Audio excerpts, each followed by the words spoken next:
Perhaps one of the greatest rights in modern society is the ability to choose when and how you suffer. Now, trail running is my poison of choice, where every step can be a dance with discomfort. Join me as I take a large dose of good old suffering.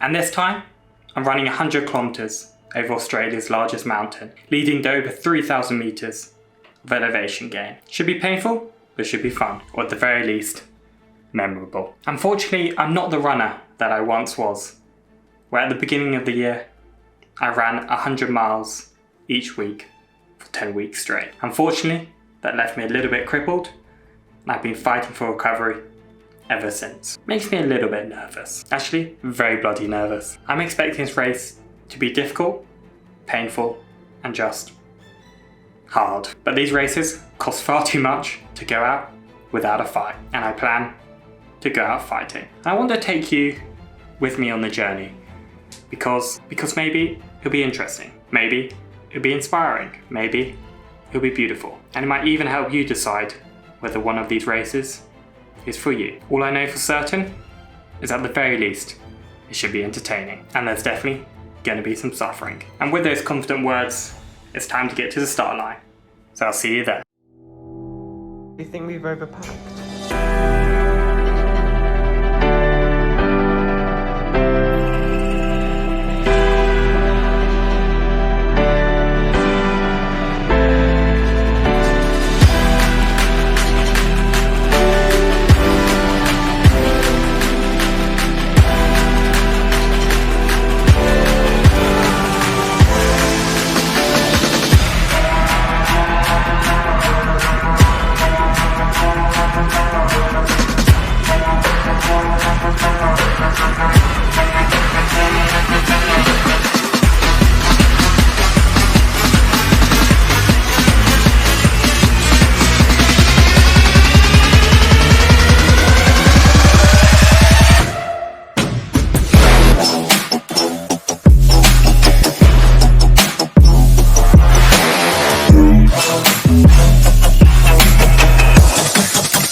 Taken us 7 hours to get here, but what an awesome place Australia is. Okay, pee-break sorted, let's go.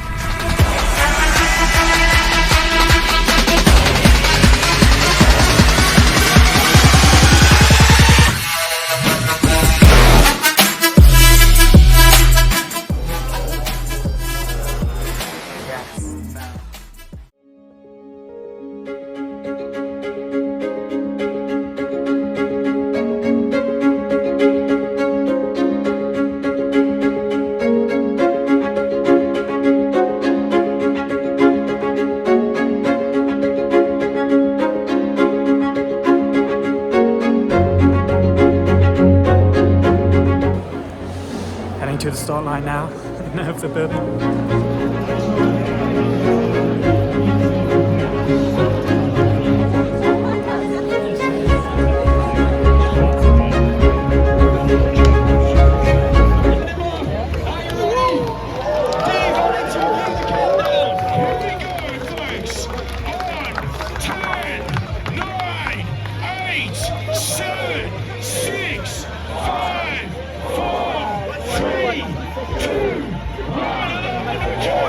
And there we have it, we have begun. I just want to take a minute to take you through the journey that we have today. The adventure begins with a gentle, undulating course, the single path of queuing, which will become abundantly clear soon enough.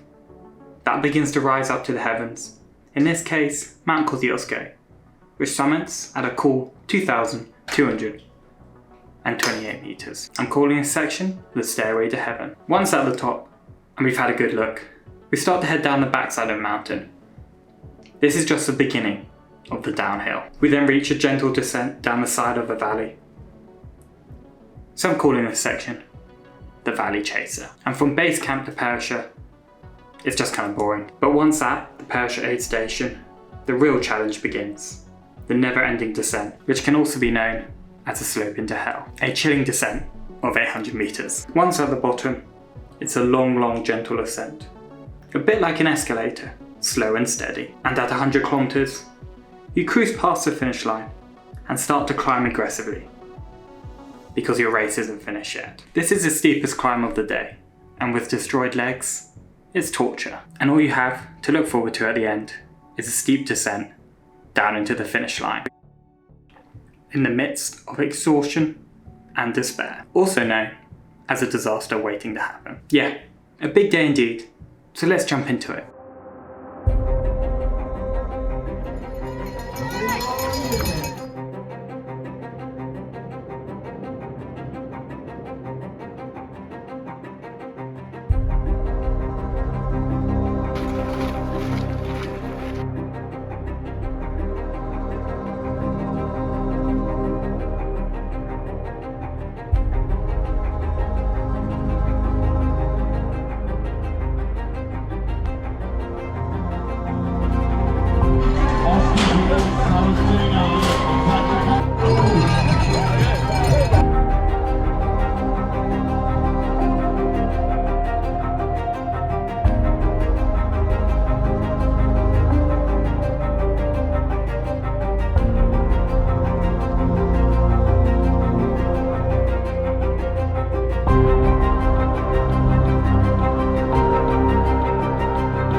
And there we go, we're away. It's been a bit of a slow start, but it's been nice to burn off that anxious energy. But my God, the landscape is gorgeous. We're in the clouds now, but just before with the sun, incredible.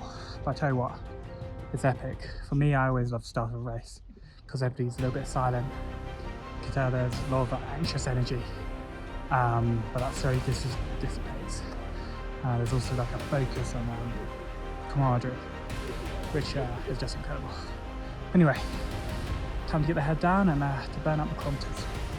I'm about 6.5 kilometers in, one way to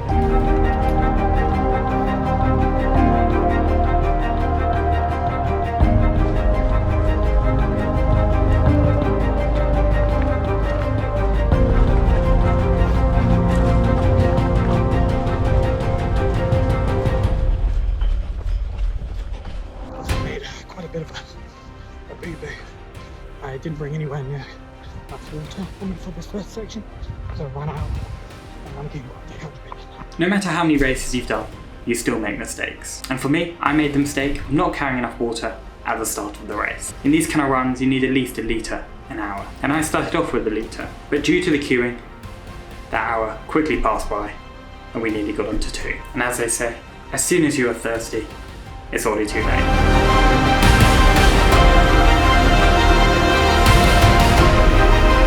Getting to the first aid station, it was chaos, and in my infinite impatience and stupidity, I decided to queue up for the shortest line, because there's nothing I hate more than queuing. But unfortunately, in this case, it was rightly so the shortest line, because it's for the most disgusting of electrolyte flavours, watermelon. A flavour that should rightly be left in the fruit, and it should never have been recreated and butchered by man. But anyway, I committed to my decision, and drowning in 2 litres of an electrolyte that I hate, the march begins as we start to climb the stairway to heaven.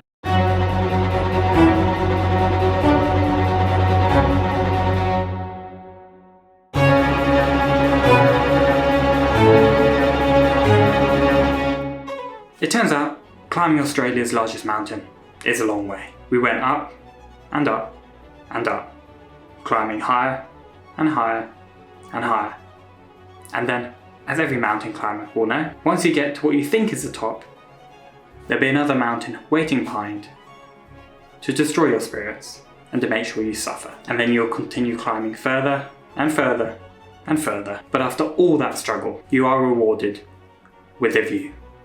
Pretty magnificent view. And luckily those memories of suffering to get up quickly fade away. Oh, there we go, we're at the top. I'm just gonna sit down over here. Oh my God, it's beautiful up here.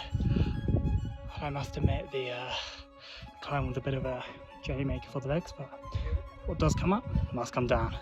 And I think there's about a 20k downhill, which sounds nice, but I have a feeling it's going to absolutely destroy my quads. Oh, it's nice up here though. Also hasn't started raining yet, but I'm actually looking forward to that. Alright, I'll see you down at the bottom and let's see what my quads are like. Look at this. Beauty. Righty. The only issue, that while the up is difficult, going down can be even worse. It can be even more painful, with each stride driving an incredible force up your muscles and into your body, as your muscles try to slow you down, a bit like a spring. And it's safe to say, after a little bit, your muscles are no longer so spring-like. That is why runners fear the down and not the up.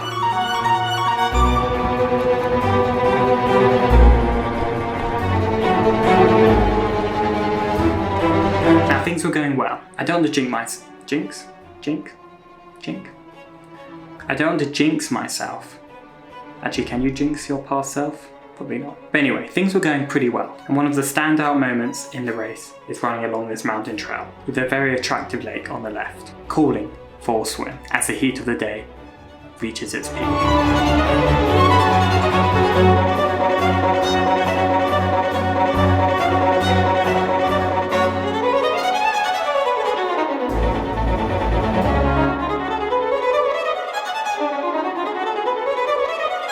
And running along the ridge on this wonderful pig iron raised snaking path, about a foot off the ground, ridged with indentations. However, these paths were also treacherous, barely wide enough for one person, let alone two. And for much of the race, you have speedy, impatient runners trying to squeeze past you. Each time close enough to force you off, covered in an infinite array of sharp ridges. One misstep could lead to you really understanding what cheese grating actually means. But damn, were these paths a true demonstration of humans' ability to tame the outdoors. However, I couldn't enjoy it for too long because soon the thunder began. And then I really began to run.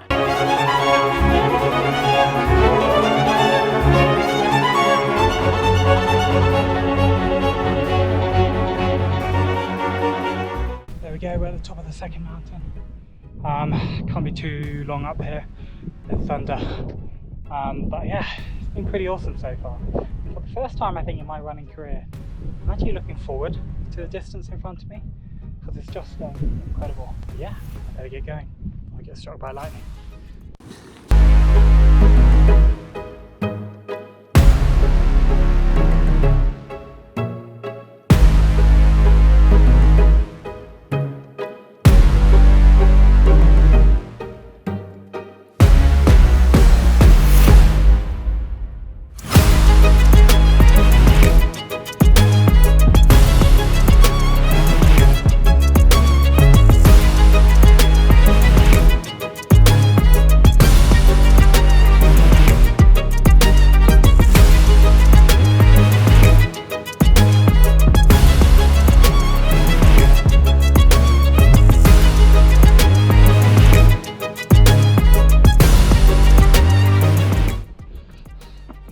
Oh, that was awesome. I'm in for that period, basically all downhill, the payback period. Feels that effort going uphill. Got a little bit of it back on the downhill. Just crossed a stream.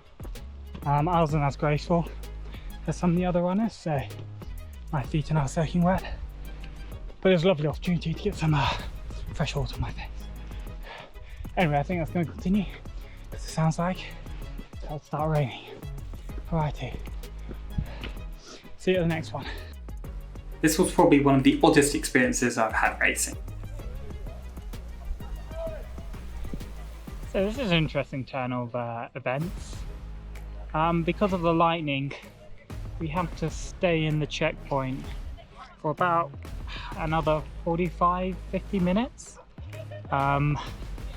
which would make sense, although their solution to it is to gather us all into one tight crowd and then say you've got to keep space with each other. Anyway, it is what it is. I guess it's an opportunity to chill for basically an hour at this point, and when we get back on the trails, we'll be pretty speedy and fresh. We were stopped for nearly 2 hours in case there was lightning, but their solution was to bunch us all together in a small patch of land surrounded by cars. But hey, the race organisers are privy to do whatever they want. It's their race. The only issue is I was starting to get sunburnt in the glaring sun as we hid from no apparent lightning. Honestly, I was more worried about the snakes and a potential spider lurking in a murky hole of which I might have been sitting on. However, my favourite part was when an old frustrated chap about an hour in shouted, "Right, let's go!" and then ran down the hill, leaving everybody looking a bit confused. But he did get a few cheers. That was the highlight of my race right there, even though he probably got disqualified. After a peculiar episode waiting for 2 hours, there was one benefit, however. My girlfriend V was able to catch up on a little mission of her own, having fought off a tremendous hailstorm at the top, leaving her legs bruised and raw. I thought it best to pace her to the halfway checkpoint. I would be lying if I said it was particularly fun. She wasn't looking too great, filling me with worry and dread. We occasionally needed to stop, and every minute felt like an hour, but we got to the mid checkpoint eventually, dropping her off with the medics for new ankle tape, and then carried on my own mission. Halfway, got my pumpkin suit. The last 10 kills a little bit slow. V's feeling pretty worse for wear, and I ran with her to the checkpoint, but I've dropped her off, and it's time to run for it. I feel like I've got a lot of energy left. Legs feels good, body feels good, so I'm gonna pump it to the next aid station. Cheers. In any race, you have the highs and the lows. Having put some of my favourite music on, I absolutely bombed the next 10 kilometres. It was absolutely glorious, jumping from one side of the track to the other as I sped past people. A bit like an overexcited goat. Definitely one of my highlights of the race. Unfortunately then, the rain started, and as the skies unleashed their contents, there was no time to ponder. The aid station promised what we all desired: a dry pair of socks.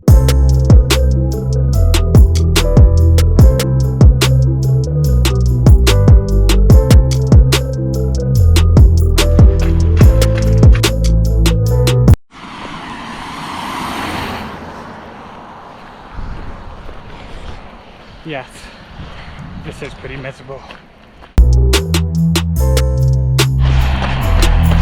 I see salvation.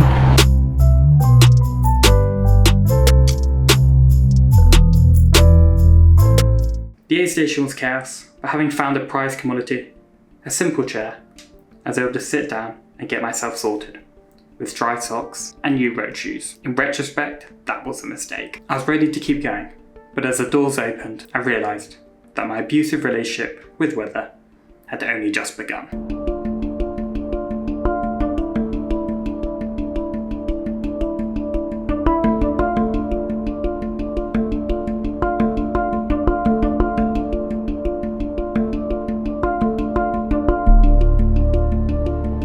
Camaraderie is a weird and magical emotion that can bind a group of random people, with the only thing that they have in common is that they are suffering together. I never actually spoke to my little wandering group, but as we ran 4 deep down what I'm calling the slope into hell, there was something connecting us, something keeping us together, like a magical rope, a godsend as I was drenched to my core, and in this never-ending downhill, each step worried about twisting my ankle or slipping over onto my face and never being able to get back up again. As my road shoes struggled to grip the inches of mud. It is incredible, in rough times, what a little company can do to lift your spirits, your mind, and your motivation.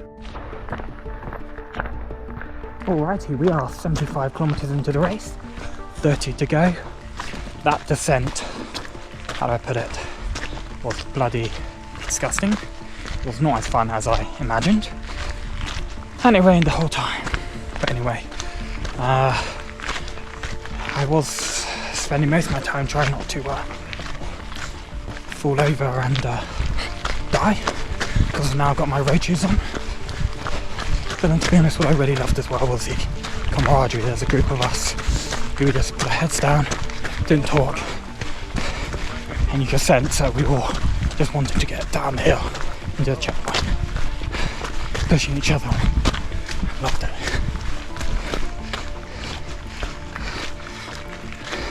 I'll see you in the dark.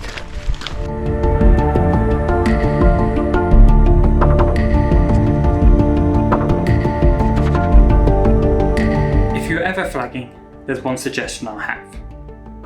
Find somebody's feet. Not because you have a feet fetish, but because it's something to follow. A bit like a dog chasing its tail. It was dark, I was exhausted. All I wanted to do was just walk. But I made a promise with myself to keep up. Not with the person, but with his feet. And that's all I did for 10 kilometers. Simply kept up. And sometimes that's all you need to do in an ultra race. Hello there. So we're just over 80k. Feeling really good. You kind of got that flow where my body will just move without me having to push it. So I'm getting quite a nice rhythm, just walking up the hills, running. Yeah, it's awesome. Still raining, but to be honest, the rain doesn't really bother me anymore. Still quite a while to go though. 25-ish k. So just gonna relax into it. See you guys near the end. Okay. Oh fuck, I'm not good. Feet are killing me. We're like 88k in. And that means we start to climb. That never seems to end. So that's gonna be my next couple of hours. So I shall probably see you, hopefully, on the finish line. See you soon. When you sign up to a 106-kilometer race, you think, oh, what difference will 6 kilometers make? My answer now? A fucking lot. These race organisers are just, there's no better way to put it, sadistic. They make you run past the finish line at 100 kilometers, and your body is screaming for you to stop. Why not? You've put all the work in. You've done what you set out to do, run 100 kilometers. But no, the race goes on. It goes on directly up the side of a mountain with the steepest climb of the day. My feet were destroyed. Every step was agonizing. It was a type of pain that was just unpleasant. Torturous pain that doesn't feel good in any way. You find yourself dreading every little step as you climb further and further for at least an hour. The kilometers, no, the meters, dragged on and on and on. Just when you think it can't get any worse, the mountain has one last surprise for you. At the summit, we're hit with an apocalyptic blizzard, bone-chilling temperatures, zero visibility, and winds that threaten the dock. This isn't just running anymore, it's pure survival. Okay, we're 102k in. You might be wondering why it's over 100. Well, the race organizer thought it'd be fun to put a 700 meter climb past the, you run past the finish line and have to climb up here for about 5k, which takes about an hour, a bit. And yeah, the weather's great. So yeah, guys, right, I'm gonna cut this one short. So I need to get off this mountain. I'm freezing up. In these moments, the last thing you want is to find yourself alone at the top of the mountain.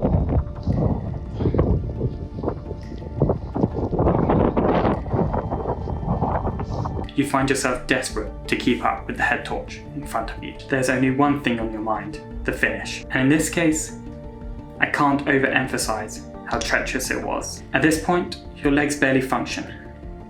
They're like young children. They are clumsy and they are indolent, hardly answering to any command. And you needed full obedience. One misstep and you would be over, with an iron rod piercing through you. Each step might be challenging in the daytime, but at the night time, it was a nightmare, and you prayed it would just end. And guess what? It didn't. Until right at the finish line. Oh, that sweet, sweet finish line. The only thing to do is to keep your head down, with immense focus on each step, until you hear and see that beautiful finish line.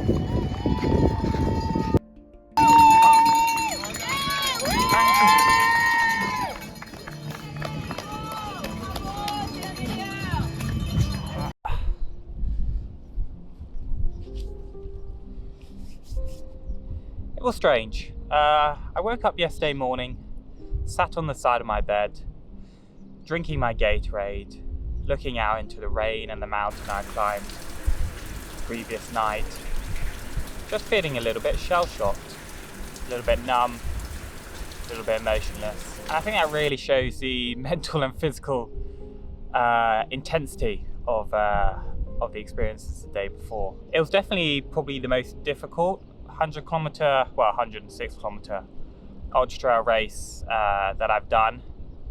Not because of the elevation, but really a combination of the terrain and the weather.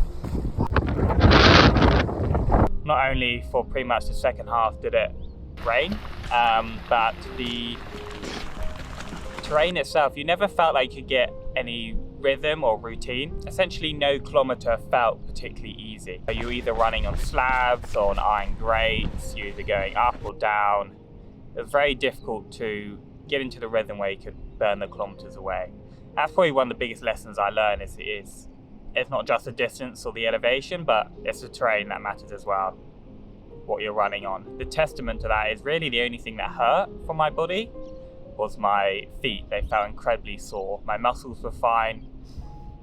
Aerobically, I didn't feel too terrible. It was just the never-ending difficult terrain, probably combined with the never-ending wet feet and rain as well. It was one of those days that you will definitely never forget, and I guess that's half the point of it really. In no way as well was it a particularly fast race, but it doesn't matter, who cares? The challenge is not the time or the other competitors, it's a distance, and it's that personal mental challenge with yourself. You always learn a lesson or two in these races. For me, I learned that beef noodles and chicken noodles go down incredibly well. I also learned that if you want to keep your thermals dry, keep them in a dry bag. I took them out after the race and realized that they were soaked and that they weighed about 2 kilos heavier. So that's a lesson learned. Always reminded of the power of the weather and the fact that really in ultra distance racing, endurance racing, you are at the mercy of the weather more than you realize, the power of it, how it can shape your day. So keep an eye on the forecast and take it seriously as well, and plan for it and be prepared for it. I think for me, I saw the rain, I was like, it's fine. But in retrospect, I would have made a few different decisions. It was actually pretty emotional as well. We'd gone back, I think it's about the 33rd hour of the race to pick up our drop bags, and we saw a team of people coming down the hill in the pouring rain. And to be honest, it made me a little bit emotional. It made me tear up a little to see the almost beauty of the challenge and experiences that they had gone through. And that was just, obviously they did the 100 miles, I did the 100 kilometers, and to even understand potentially half of what they experienced, if that, yeah, it blows the mind to think what they had gone through that night and the previous day. I had finished at 1 a.m. and they had finished at 11 a.m. And to be honest, seeing that just gave me more motivation than ever to try running 100 miles again and to sign up for another race. Luckily, pain is a transient memory. You'll forget it quickly, which I suppose is a good thing in the ultra running game. Looking back, while it was a very difficult experience, and they always are, I'm very happy with how my body coped. I'm very happy with how my mind coped, especially after the difficult recovery period I've just gone through for the last few months. Considering I could barely run a few K, probably about 3 months ago, I'm very happy that I was able to run this distance, and the day after, body felt pretty good. So it's time to choose the next challenge. And with that, thanks for watching and see you soon. I'm definitely getting burnt out here.